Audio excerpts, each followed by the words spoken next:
worst when you planned it and it's like, oh, I'm gonna get this in, and then it's like, yeah. Oh, dude, that fact that you're out there playing golf is it makes it worth it just in its own right. I'm sure.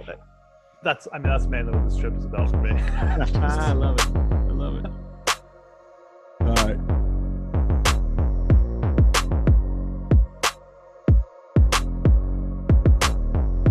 Welcome in the Jock Market NBA DFS Strategy Show. So we're going to get you prepared. Geoff, really, and I'm here to help, as is Mike, Awesemo producing. We're going to get you prepared, the three of us, with the help of Jock Market, our projections, our fair IPO prices on Awesemo. All of that is going to help you win some money tonight and then moving forward. So if you want to be a part of the Jock Market community, go ahead and download it right away. We'll give you the promo code coming up. Match your first deposit, $100. But we need to bring in Geoff first and foremost, see how he's feeling on a gigantic Wednesday night slate. And we were just talking about this. You're in vacation mode, but never too busy to step aside and spend some time with Jock Market.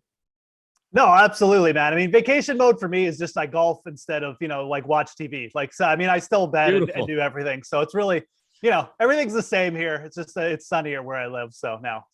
I love it, my friend. So let's look at tonight. And, we never have enough time on this show because it's usually on a busy Wednesday midweek slate.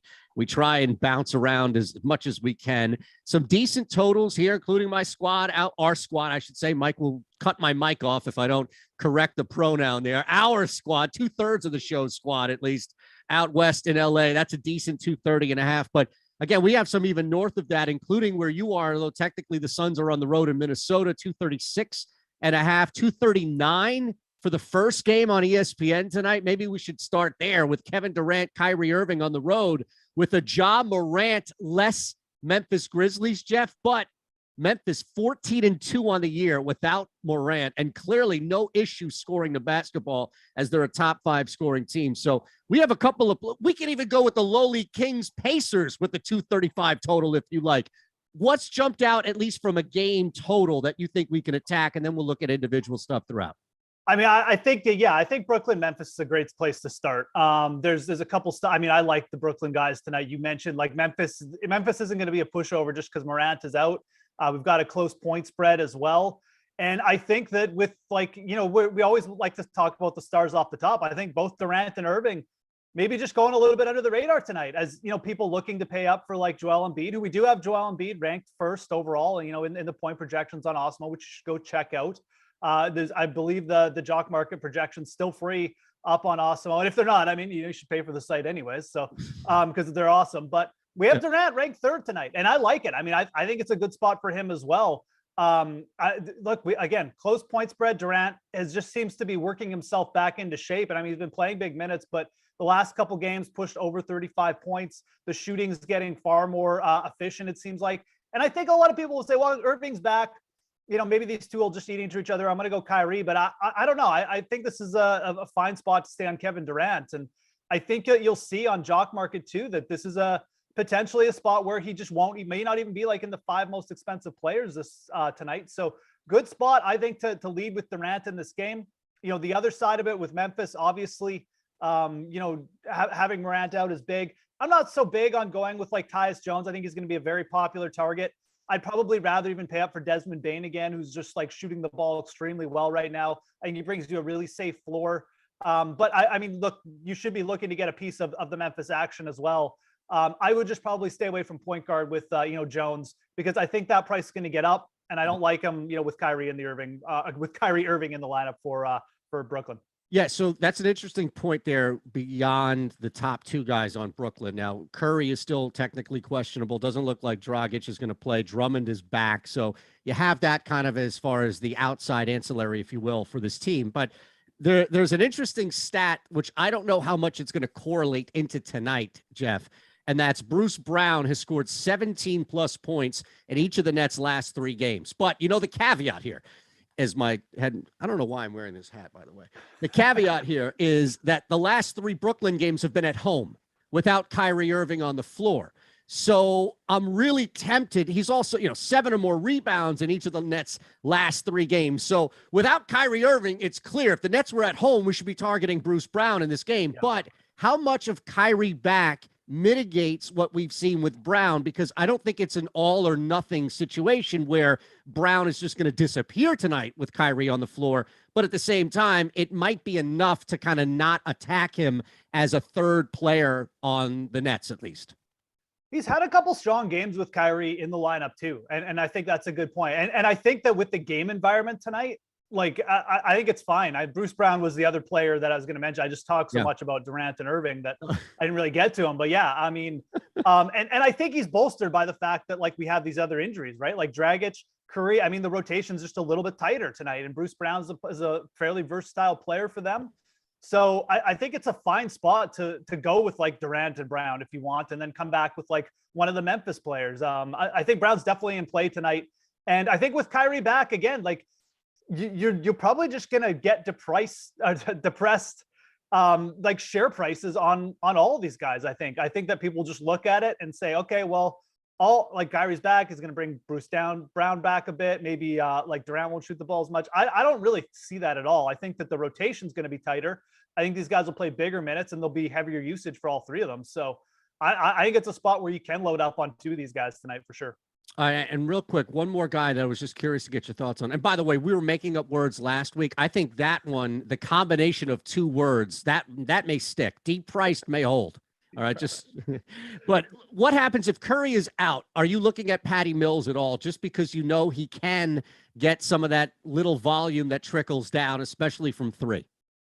Absolutely. It's like Curry and Mills kind of just eat into each other a lot of nights. It's just hard to tap one of them and say, okay, this guy's going to go. Curry's been the more reliable option, but Patty Mills can get hot. We know from 3-point land, and just with a few more minutes with Dragic out, especially too, I don't think it's a bad idea either. So he's more of like the Hail Mary play, because there's just a lot of values on these other games too. Obviously, that's the one thing I'll say. Like, you don't necessarily need to go too heavy here, but Patty Mills more of like the boom or bust play. Yep. Really going to get a little bit more exposure. He's certainly in play tonight. Absolutely.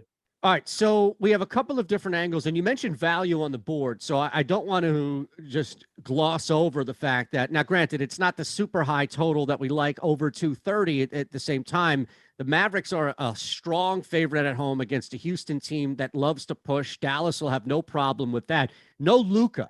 So that may open up somebody for you immediately that you could target. And the reason why I bring this up is it's a heavy favorite at home against a dog that likes to get up and down the floor. Somebody, or maybe two players, I don't know if it's a Bullock, if it's a DFS, or somebody that you're looking at that could take on that workload and might be worthy of, even if it's a one player from that team/game target. Yeah, and I mean, there's definitely a few different ways you can go about this. I like just going with Spencer Dinwiddie, I think, here as the play. His usage rate with Doncic off the floor tends to just go sky high. Like, he seems to be the one that, if you look at the usage rate, just benefits the most without Luka. I think he's averaged like close to 1.2 like fantasy points per minute with him out of the lineup. And look, the matchups don't get much better. And I also think you have a situation here where the people will be piling on Jalen Brunson. And I mean, like, it's not like Brunson is a bad play either, but if you're asking me to like pay the same price, or like if I can get like if the share price on Dinwiddie is going to be a little bit, more depressed, then I'll take Dinwiddie here. I just think he's the safer play. And even if he doesn't explode for that massive night, I think the floor with him is so safe against Houston. You can certainly look to a couple other players though. Like Maxie Klieber is always interesting to me on Dallas. I always like to look for him in like the traditional DFS formats for like a supreme kind of value play when he's really cheap. And he's played pretty well over his last couple games. He's pushed for over 24 minutes in 4 of his last 5 contests. And look, Luka being out, I know we're talking about a center here, but like someone's got to shoot the ball here. I mean, we're talking about a big hole in terms of usage. I think Klieber is really interesting tonight. He's a player who can certainly get hot and put up like 30 fantasy points in like no time. So that's a really interesting combo. Like if I'm targeting Dallas, I'm probably just pay up for Dinwiddie and then look for a player like a Maxie Klieber, or maybe whoever you threw out at the start there. Bullock. Just DFS or Bullock, yeah, just guys that Bullock, I think could shoot. And absolutely, like those guys can get hot. There's going to be a ton of shots open as well. So I like that idea. And on the Houston side, I think that the Doncic news is big for a guy like Jalen Green too. Like I like coming back in the spot with Jalen Green. He's shown a lot better upside of late as well. Been over 30 fantasy points in 3 of his last 4 contests. And I mean, I think this game will be more competitive, obviously, without Doncic in the lineup. So I think Jalen Green is a good comeback play. And like, I mean, I can pretty much say this about almost every game on the slate, but you can stack some of these games with good correlation plays like this. And this is no exception. I mean, Houston, I think is live in this game, at least to keep it close. And I think player like Jalen Green certainly could be a good investment tonight on Jock Market. So.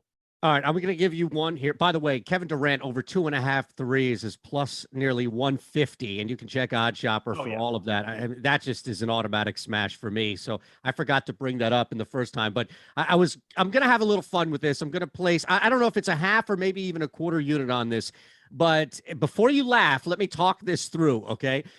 Sean Tate is plus 630 for 2+ made threes. The reason why I went 2+ and not just over the half is because when he hits a 3, he's more likely to, in looking at it, it's a 30% chance over his last 10 games that when he hits a 3, he's going to go for 2. So he doesn't just hit 1. He either goes over or he in the 30% chance that he doesn't go over. He does 2. He does the heat check, and he's got to see if he's still hot. Right. So you know what? Hey, look, it's against Dallas. They're going to be launching, as you said. Houston gets up and down the floor. I figure, you know what? If there's ever a scenario here where the pacing, the matchup could lend him, and all we need him is just to make the first one, because we know then that's pretty much locked in. So it's true. Plus 630. I figure, what the hell? You know, just probably looking back on his game log, you're right. Like he either hits nothing or he hits like multiple 3-pointers. I'm telling you, probably not somebody you're targeting in Jock Market, but I figured just to kind of tag that along there, at least as a bump for Odd Shopper. I mean, you're right with the theory. I mean, that's the trend with him. It's like all or nothing. So, all right. So let's keep it moving here. Was there another game that you saw specifically? Because I'm looking at 3 that I think we should target from a total standpoint. Phoenix and Minnesota, of course. I know we're waiting on Cat, and that's a big one there in Minnesota. Phoenix, without Chris Paul, we still know what's going on, especially with Crowder back. Also, the Sixers-Lakers game, it's really hard to ignore that. Even with the line where the Lakers are getting 8 at home, it's 230.5. Harden, Embiid, you mentioned, he's right there at the top. And then how about this game? The late game also out in Portland with the total north of 232, where the Spurs and lowly Blazers are going to battle. So maybe that's just like a slam DeJounte Murray type night. I mean, I could talk about all these spots. You choose where. You know what? Let's start with something a lot scrubbier, and let's go to Orlando OKC because I do think there's a lot of opportunity in this game. Gil, I don't think there's been any news on Alexander. Not yet. Like being in or out yet for OKC, but that's something big you're going to want to watch. And I think that picking up shares of him tonight would be absolutely fine. One reason why I do want to why I like talking about OKC is because I think with him out, there's just going to be a lot of opportunity here. Trey Mann, Baisley, Pokashevsky, Alexei Pokashevsky, like these guys are going to be all in really good spots. And I think that loading up on a couple OKC guys against Orlando Magic, it's great. It's a great fantasy matchup. And, a couple of these guys, Trey Mann might get some love on Jock Market just because, he's coming off a massive game, but like Pokashevsky and Baisley, could easily fly under there. You can even go with Aaron Wiggins here. So Alexander on his own, I think is going to be a really sharp play as well if he does play, but you can certainly load up on like multiple of these OKC guys. And then on the other side of this game, like Wendell Carter Jr. now questionable as well. Yep. I think a guy like Chuma Okeke, very, very like good value play if he misses. He's been extremely efficient and for a lot of games for Orlando, as good as an Orlando Magic player can be, but he's shown some pretty significant upside too when he gets opportunity. His minutes could go up tonight in a really nice matchup too. So I think just targeting this game, I just wanted to bring up those players because there could be opportunity, just cheap value plays, and it's not going to cost you much to stack a couple players from each side in this game. So,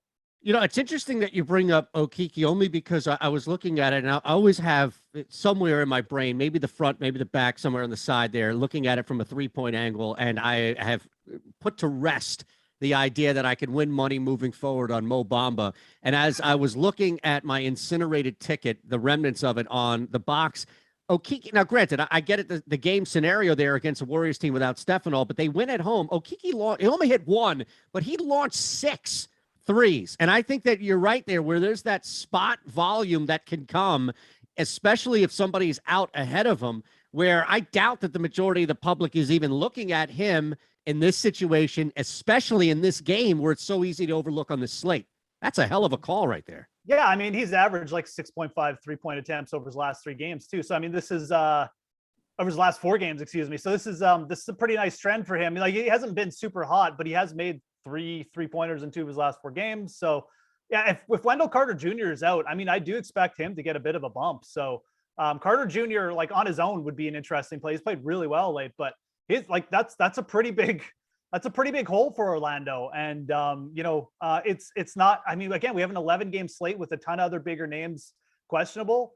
Orlando played last night too. Like, let's not forget. So I think Okiki is like probably my favorite target from that game. But both sides looking interesting there. So again, just not a game that it's jock market. You got to think about what are the price I'm going to pay for these guys. I think you're going to be able to get okay prices on a lot of these players. I don't think they're going to get like pumped up so much where you're going to be overpaying for a lot of players in that game. So, all right. If a reminder here, you're hanging with us, hit that thumbs up button, please. And make sure you're subscribed here, our channel, our DFS channel, our Odd Shopper channel as well. We constantly reference Odd Shopper from a betting standpoint because it's the easiest place to go. It's really the best place to start. On top of that, we told you about joining the Jock Market community. Look, we're halfway through the show, and you're already fully prepared to make some money tonight, but we're going to give you a bunch of other options and really just continue to show you how easy it is to apply what we have, our fair IPO prices, projections, what Geoff is giving you here on the show, and combine that so that you're good to go moving forward. Just use our promo code Awesemo, AWESEMO, and we'll match your first deposit up to $100 so you can start to go to work immediately. Real quick, I don't want to miss this by any means, all right? Because I know we have those high total games, and maybe it's just you leading us down Scrubville here that I had to just reference this, but we do have a narrative tonight, okay? We are awaiting news, right, about the Tyrese Halliburton revenge game as the Kings are in town against Indiana. Anything behind that one? Yeah, I mean, it's kind of a similar scenario, right? Like if Halliburton sits, I mean, well, it's not even like, I mean, I think the Indiana side is actually like less interesting. I mean, there's definitely playable players on that side, sure, but it's the Sacramento side, right? Like, I mean, De'Aaron Fox, I don't think is playing tonight. Yeah, he's expected to remain out. I mean, I think he's still listed as questionable, but I don't think he's playing. Right. You've got like multiple other players out for them as well. So bonus is out. Yeah. And so, I mean, Davion Mitchell, I mean, I know he went absolutely nuts for people I think he had like a 300% ROI return for them, for people, if you grabbed a cheap share of him. Now he's not going to be a surprise tonight. You're going to have to pay more, but how is he not playing 40 minutes? I mean, with all these injuries, like I don't think it's possible for him not to have a huge workload. So I think just going back to Davion Mitchell tonight is absolutely fine.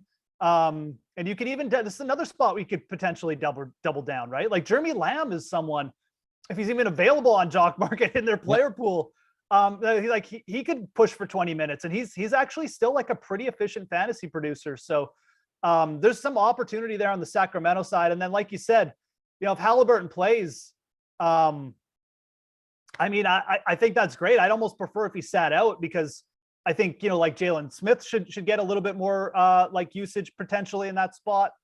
You could like, you'll see Buddy Hield with a little bit more minutes and perhaps even go down the lineup. But this is kind of a similar situation to that Orlando OKC game, with the maybe the main exception that I just kind of like the Sacramento side like a little bit better.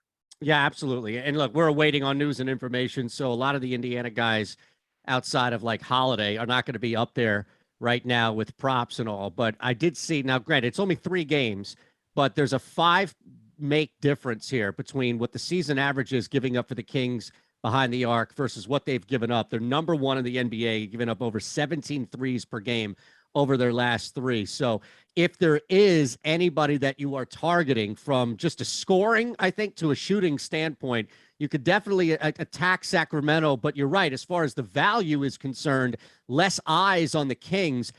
I don't know if there's anybody other than what you've laid out, so I don't want to press that by any means. We could bounce around to some other games if you like. Is there any interest in either the Sixers game or that other late game with the Blazers and Spurs to kind of attack some, only because it's such a high such a high total, pardon me.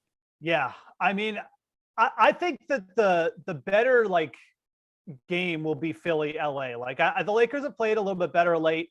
I think this game, I mean, I expect Philly to win, and I think that they'll be up for this game too, but I think it'll stay close. So that's my prediction. If I feel that way, I mean, I think that there's a little bit more fantasy opportunity. I mean, there's fantasy opportunity in both these games, but I kind of like, I guess, maybe paying up for the stars in the Philly Lakers game. You know, Tyrese Maxey is a player who could definitely go under the radar tonight. Yep. The Lakers have given up the most points to the point guard position per game this year. I really don't hate it. He only played 28 minutes in his last outing against Miami. It was really good in that game too. He scored over 40 fantasy points. So I think Maxey is a way to kind of, you know, get on the Philly side and potentially just not overpay for someone, because, you know, Joel Embiid, I mean, look, we have him ranked number 1 on Jock Market, and it's by a hefty margin. Like, he's projecting out extremely well, as he should be. He's playing the Lakers, but I think Tyrese Maxey also in a very good spot. Like I said, especially the matchup certainly favors him. And on the flip side, look, Russell Westbrook is playing well. And, you know, people don't seem to be really buying into it, to the point on Jock Market where his IPOs are getting more expensive. Like, he's had like 3 really good games in a row. He's had 3 really solid ROI returns in a row. And I think on a night like tonight too, I don't think his IPO is going to get crazy again. So I'm fine with, like, you know, if you want to pay up for Embiid, fine, but I'm fine coming back with Westbrook in this game again. I think the Lakers have shown that at least they've, you know, improved a little bit to the point where they'll keep this close. And I look, with Westbrook, I love Russ. And if he's in this zone, just ride him until he starts missing shots again. And when he does, just forget him. But right now he's playing well. He's paying off for people. So no, I agree. And especially if, and this is where I think a narrative, especially like a negative narrative, it surrounded Paul George last year for so long, where people were almost refusing to play him because of some crazy narrative about him falling apart. I think you're right. This is where you can get ahead of the public ahead of time if you believe, right, and there's concrete evidence in front of you that there should be some belief in it, that Westbrook is at the very least on some sort of positive streak right now. There are probably a lot of people that are playing Jock Market tonight that don't buy into it because of what they're seeing or hearing, or some idiot on one of these morning shows nationally is yelling and screaming about how he's Westbrook, etc. So yeah, I think you can sneak in there. Absolutely. The point guard battle here is fantastic. I still think that, to the flip side, people are waiting for this like 35-point game from James Harden. That's probably not going to come. But at the same time, the beacon of consistency on this team, as you mentioned, has been Tyrese Maxey, especially with that matchup there. You know, Tobias Harris, he's kind of back in this 4th role, if you will, as far as like an option, which suits him really well. I mean, this dude could score 12 points and I could just sit there and tell you I told you so, or he could score 25 points tonight and shut me up. So I don't know if you're even looking at him. It could be a sneaky play, right? I mean, you know, if you're not paying up for Embiid, and again, that's kind of why I like Maxey too. I just don't think as many eyes are going to be on him. But I mean, for Tobias Harris, that's even more extreme. I mean, I don't think he's going to be like the 6th person that people look to in this matchup. So we got a great game environment. If you're on the side that I am, that this will be at least semi-close to the point where the Sixers starters are all going to be in there the whole game, I think Harris is actually like a very good option. I think you're so dead on in terms of just the type of player he is, that he's more comfortable now as being the guy who just like doesn't have to carry any sort of load, but that's good for him. Absolutely. And it's a spot where he could potentially maybe even push for like a double-double. So yeah, why not? You know, you grab a few shares, and if this game stays close, I think all the Philly starters at the very least are not going to bust for you tonight. So no, by no means. And look, I don't even think this is much of a reach here by any means. And I put this out earlier on Twitter, but Maxey was plus 240 for 3+ threes in the 13 games since James Harden has been here that he's played. Maxey has gone 3+ in 6 of them. Yeah. So to get that at plus 240, I thought, all right, I'm going to sneak in there by any means. Are you looking at Murray? Are you going to look at and targeting Murray? You think he may be too popular simply because the obvious pull here is that that's just a high total game, and he's clearly the biggest name across the board playing. I mean, I prefer, if I was paying up, I'd probably prefer to take a shot with one of the Brooklyn players on Jock Market, just because I do think that his IPO, like the IPOs on like Durant, will be more cost effective. But if there was one player I'd be willing to just like shove in on, kind of like you mentioned, yeah, I think it's got to be Dejounte Murray. I mean, this has like 60, 70 point fantasy game just written all over it, right? Yeah. The only worry here is how competitive does Portland make this game, right? But San Antonio's not exactly, a high-end team in themselves. They're defensively, they have issues. I just worry in the back of my mind that this one will turn into a laugher. But I guess if it does and they get up by 40 or something, then, Dejounte Murray probably already has 60 fantasy points. You're probably okay. So if you don't like that Brooklyn game, yeah, I think pushing it on Dejounte Murray is fine, quite frankly. I'd even prefer to do that over Embiid, just for the fact that I still think that Murray will probably come with better share price. And I think with the way Philly's set up now, the Embiid explosion game is probably going to come a little bit more hit or miss. We've already talked about like 4 players on that team that were fantasy viable. With San Antonio, it's just much more simpler. It's kind of like Dejounte Murray when he has his big nights, it's going to be all him. So yeah, he's fine. It's just such a big slate that I don't necessarily think you need to put all your eggs in that basket. But if you're looking to pay up for someone big and you just want to take on the best matchup, there's absolutely nothing wrong with doing that with Murray tonight. All right. Is there anybody even worth looking on the other side there? Portland has just been so decimated. But again, the high total, it's not a ridiculous line. Well, actually, yeah, it is. It's a 10-point line. So let me stand correct there. 232.5. I mean, it's a ridiculous total. So this is either the Spurs are winning by 40, or maybe there is a player or two on Portland that's worth a look. And if there's not, that's fine. It's not like we need to squeeze anything out of that rock either. No, but I do think, like, if you're playing Dejounte Murray and pushing all your chips, and you should have some exposure on the other side. I mean, if we're playing, like, we want to max out our upside, right? I mean, if you're maxing out the upside and you're pushing in on Dejounte Murray and you're pushing for that play, you should be looking to just grab a few cheap shares, and it'll only boost your potential if this game does stay close. I mean, Ben Mclemore, coming off a pretty solid game. He's averaged like 25 minutes in his last 3 starts. I mean, I remember Ben Mclemore just being so inefficient for fantasy that he's terrible. But I mean, he's in a situation where he's going to get minutes. Could we see Chris Dunn do something? So a player like that, CJ Ellaby, is another player who's been pretty decent for them throughout the year. He's had his ups and downs, like everybody on Portland. But right. I'd probably prefer to take a shot with Mclemore and see if that sticks.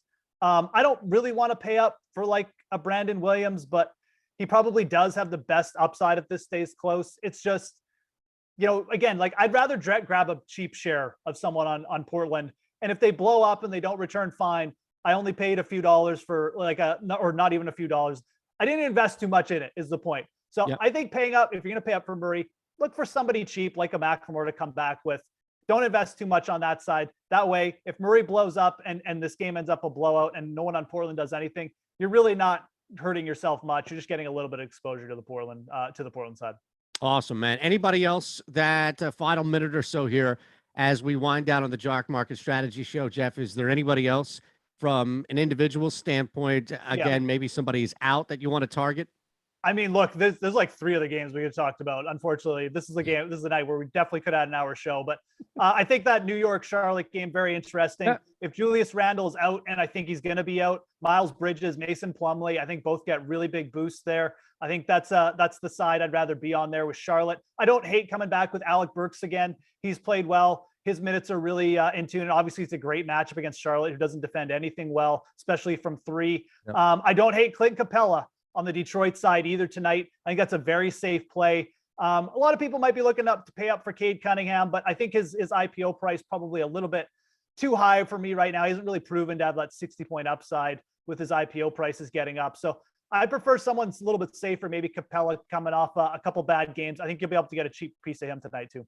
Awesome, brother. Appreciate everything here. Anything else? Any other words of wisdom you want to leave us with as far as goal scorer tonight? Do you have anything that? Dude, now that's one thing. I haven't even looked at the NHL slate, so I can't even go there. I've been doing golf. I've been paying attention to this match play My guys are off to a pretty good start. Russell Who are your Hammer's got like guys? a 3-hole lead, so a three up, right? Or 2 up through 10. So You have Kisner on anything?